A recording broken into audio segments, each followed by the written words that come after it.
Hi, this is Doug with the walledgarden.net. Let's talk about pain and suffering for a minute, because that's one of the most debilitating things that we come across in our life. It's a question that always pops up when it comes to the idea of Christianity. So pain and suffering, it's pretty common.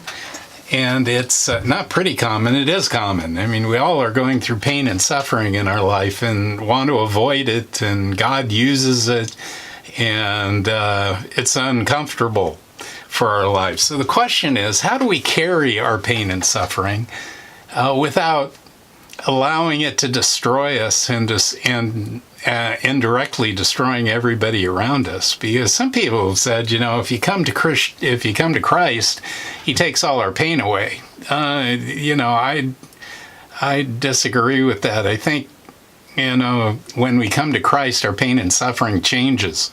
It is not the same pain and suffering we used to have when we were emaciated and unsatisfied and unfulfilled.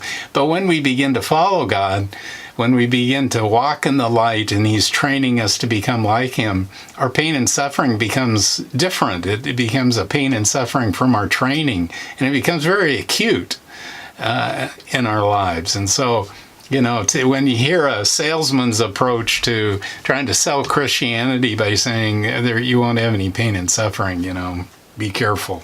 There's probably something lurking behind the scenes they want to sell you. But let's talk about pain and suffering. It usually comes in three areas, as you all know. We have the pain and suffering, the pain from our past, the pain in the present, and the pain as we look off into the future. And each one of those areas are handled by God in our lives in a certain way. The pain of our past, there's some disciplines we have to go through as we deal with that baggage. We call that a baggage. We're carrying it with us the rest of our lives. One of the issues that for dealing with the pain from our past is forgiveness, because there's people who have damaged us, people who have done things to us that have affected the rest of our lives, and there's nothing really we can do, about that. We can't go back and reset everything and say, can I have a do-over? Because there's just no way to have that happen. And those people could be dead, those people could still be alive, those people could be way beyond our everyday relationships. People affect people, and so that's a normal thing. And God has brought us to a place of needing to come to a place of forgiveness. And I talk about Christian forgiveness in the Hearth section specifically. But forgiveness is a major issue when it comes to carrying our pain, because it keeps popping up in our lives, and it's something we need to deal with as it continues to be triggered, and our memory is triggered in that way. Forgiveness it's like Peter said, should I forgive so many times? Jesus said, no, you need to be forgiving an enormous amount of times for the same thing. And so forgiveness is one for dealing with our past. Another discipline that we have is confession, because there are things that we've done in our past that we've shot ourselves in the foot, where we've done things that we continue to have to carry baggage for, of a decision that we made that has just affected us, and there's no getting around it.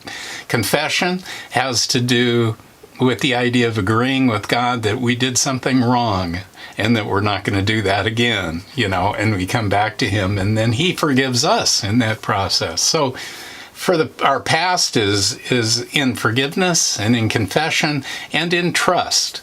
Trusting God that He will take care of our past and help us to be able to carry the consequences of what others have done to us and what we've done to ourselves, and that He will give us the power to carry this into the rest of our lives. Then there's the pain and suffering we have from the present. And if we've come to repentance, we're in a program of training. We're in this process of becoming like him.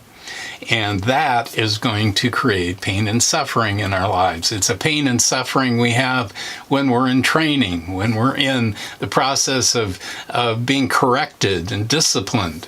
There's a lot of suffering involved in that, even emotionally, physically, mentally.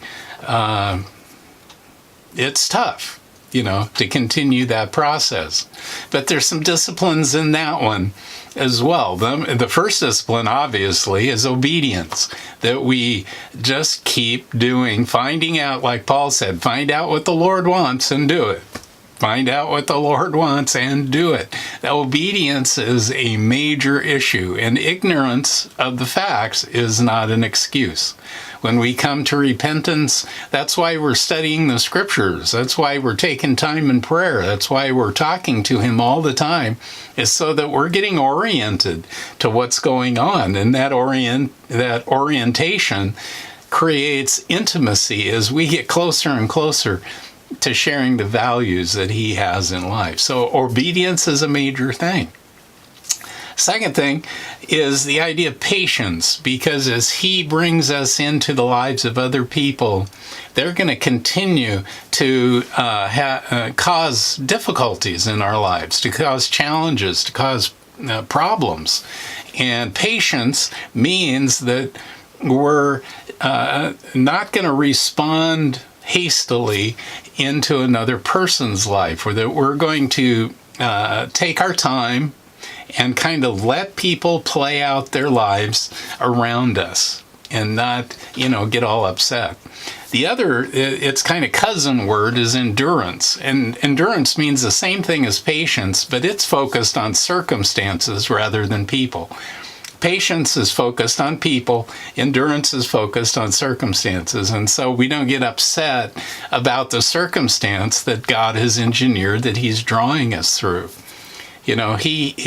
Our training is personality based. It's custom oriented to you and me. I come to repentance. He says, Doug, this is what I'm going to do with you. This is where your failures are. This is where your weaknesses are.